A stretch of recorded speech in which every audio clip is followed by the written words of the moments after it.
Alright, Farid here on the Rational Farid. So, Jesus of Nazareth. You hear it all the time, right?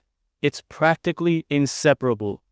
Feels like his official title, his address. Like that was just the place he came from. End of story. And hey, look, there is a real bustling modern city called Nazareth in Israel today. It's a massive deal. A huge tourist spot, especially for religious pilgrims. Millions visit every single year. They walk around, see the churches built over specific spots, feeling like they're literally standing in the very place the story began, the authentic hometown of Jesus. And looking at it, you totally think, yeah, this place must have ancient roots, stretching back thousands of years, deep into the past, right there at the center of the story. But here's where things get really, really interesting, maybe even a little shocking. What if I told you that the town of Nazareth, as a significant place, the kind of place big enough to be called a city in ancient times, well, it might be centuries, maybe even half a millennium, younger than the stories about Jesus? What if archaeology, ancient historians, even religious texts outside of the Gospels themselves are surprisingly, deafeningly silent about this supposed famous hometown? What if Nazareth isn't where the story began, but actually a place that theology quite literally built centuries later, just to fit the story? Stick around, because we're digging into the actual historical evidence for Nazareth. And trust me, the truth about the town that theology built, it's probably not the narrative you've heard before. So, we just threw out that little bombshell. The town of Nazareth might be way, way younger than the Jesus story itself. You might be thinking, okay, Farid, prove it. Where does the history of the town actually begin then? Well, here's the fascinating part. The history we can actually trace for the settlement that became modern Nazareth, it really only starts kicking off in the 4th century. And guess what kicked it off? Religious faith.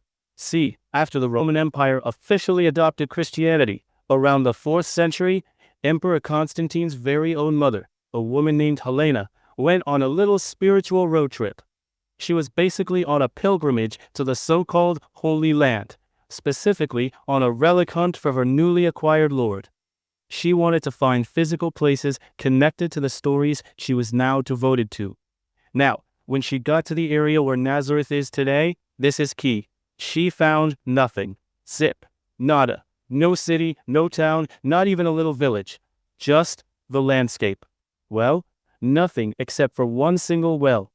And conveniently, wouldn't you know it, some very quick-thinking locals were right there to say, oh yeah, Empress, that's the well.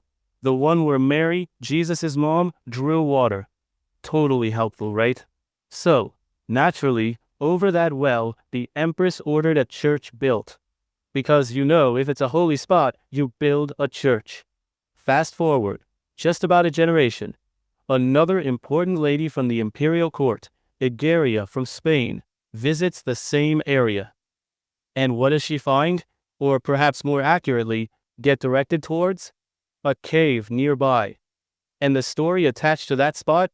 Yep, this is the very cave where the Holy Family supposedly lived. And what happens over that spot? You got it. Boom, another church goes up. See what's happening here? From the construction of these two churches, built on sites conveniently identified by locals for imperial pilgrims, a holy settlement started to grow. It became a destination for pilgrims, which drew in a population to service those pilgrims, to make money from them. So yeah, from the 4th century onwards, absolutely, we've got a settlement that grows into the town of Nazareth. It becomes a place because of these churches and the flow of religious tourists. The town of Nazareth emerges. But notice the order of operations. The churches came first, based on claims about the stories. And the town grew because of the churches and the pilgrims.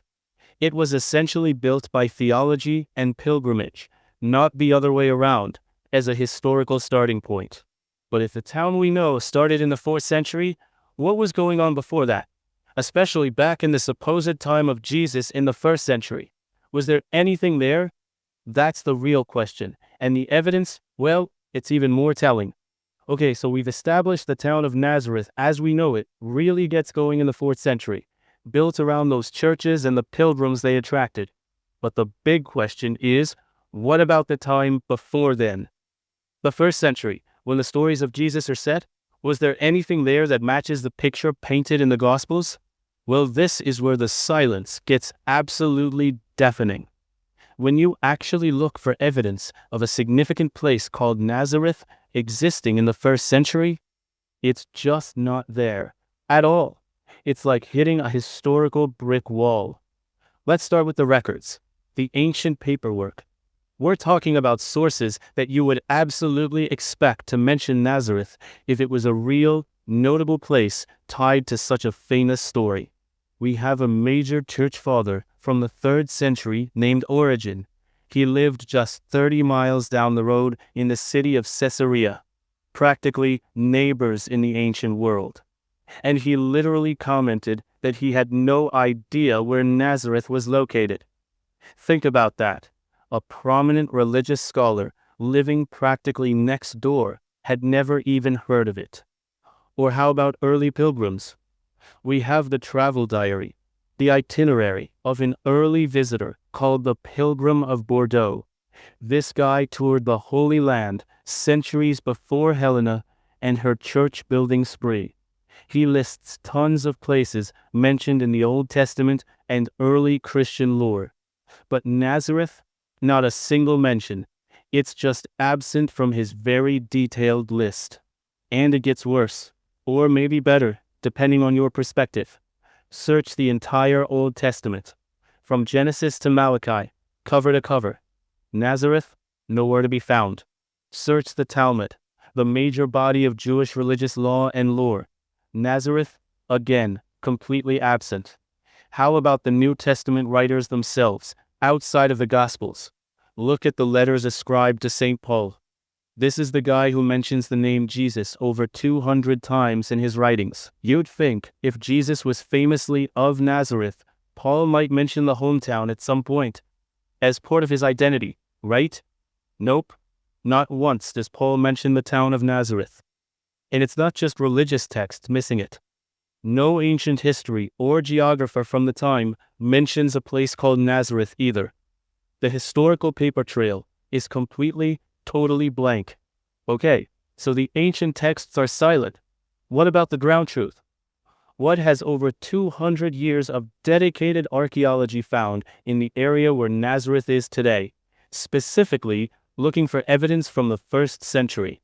Well, despite 2 centuries of searching, they found nothing to support the idea of a town existing in the 1st century.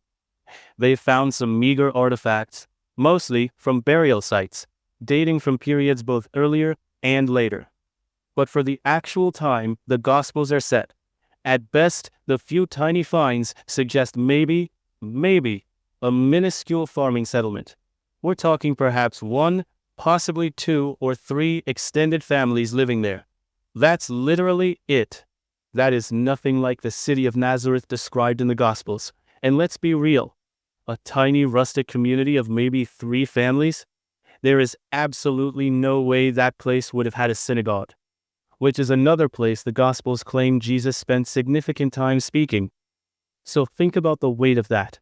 We have 0 mentions in multiple types of ancient texts that should have mentioned it if it was real and significant. Religious texts, historical accounts, geographical surveys, and 2 centuries of intense archaeology showing, at best, a tiny, insignificant hamlet, completely inconsistent with the idea of a city.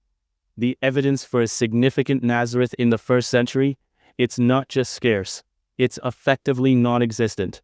The silence is deafening. So, how do we reconcile this overwhelming lack of evidence with the Gospels calling it Jesus' hometown? How did Jesus of Nazareth become such a famous name? Well, the answer likely lies not in history or archaeology, but in the stories themselves. Alright? So we've looked everywhere outside the Gospels, history, archaeology, other ancient texts, and found absolutely no support for a significant town called Nazareth back in the 1st century. The silence is deafening. But hang on. The Gospels do talk about Nazareth. Jesus is famously called Jesus of Nazareth. How the heck do we explain that massive discrepancy? Here's where we need to peel back the layers on the stories themselves, the actual texts of the Gospels. And this is where we find perhaps the most crucial clue in this whole puzzle. See, when you look at what scholars consider the earliest version of the Jesus story, the Gospel we call Mark, it doesn't actually say Jesus of Nazareth.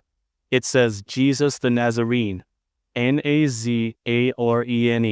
Now Nazarene, that word looks similar to Nazareth, but scholars pretty much agree it's not referring to a place name. It's related to other Hebrew or Greek words that mean different things, maybe like truth or branch. It might even be linked to the term Nazarite, which was someone who took a specific religious vow of dedication, kind of like Samson in the Old Testament. The point is, whatever the exact linguistic origin, Nazarene is almost certainly not the same thing as saying from the town of Nazareth. It's a title, maybe describing a characteristic or a group, but not a geographical origin. So, you have the earliest story, Mark, using this term Nazarene. But then comes a later version of the story, the gospel we call Matthew. And guess what Matthew does? He takes that term Nazarene, and he changes it. He substitutes the Nazarene for of Nazareth, explicitly linking him to a town. Matthew is the one who gives us the idea of Jesus being geographically from a place called Nazareth. Why would Matthew do this? Well, the text itself gives us a big hint. He did it, as your source points out, in order to give his hero a hometown. Matthew was shaping the narrative, likely trying to make the story feel more grounded, maybe even tying it into prophecies or expectations about where the Messiah figure should come from, or be associated with. So, that super famous name, Jesus of Nazareth, when understood as meaning Jesus from the town of Nazareth, looks like it's a later addition, a fabrication, perhaps based on misunderstanding or deliberately changing the original term Nazarene, which probably had a totally different, non-geographical meaning, specifically to create a physical hometown for his version of the story. The title wasn't history, it was narrative construction. This explains the discrepancy, doesn't it? The evidence outside the Gospels is silent because there was no significant town to find. The Gospels mention it because a later author put it there by changing an earlier term. And this textual shift ties directly back into how the town of Nazareth ultimately came into existence centuries later. Okay, so we followed the evidence, or perhaps more accurately, the lack of evidence, through history, archaeology, and the very texts themselves. We've peeled back the layers on the Nazareth story. What does all of this add up to?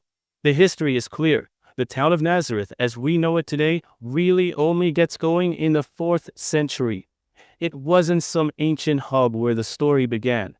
It was essentially kick-started by figures like Empress Helena and Egeria, building churches on conveniently claimed holy sites, a well, a cave, creating a pilgrimage destination that drew in people and grew into a settlement centuries after Jesus supposedly lived.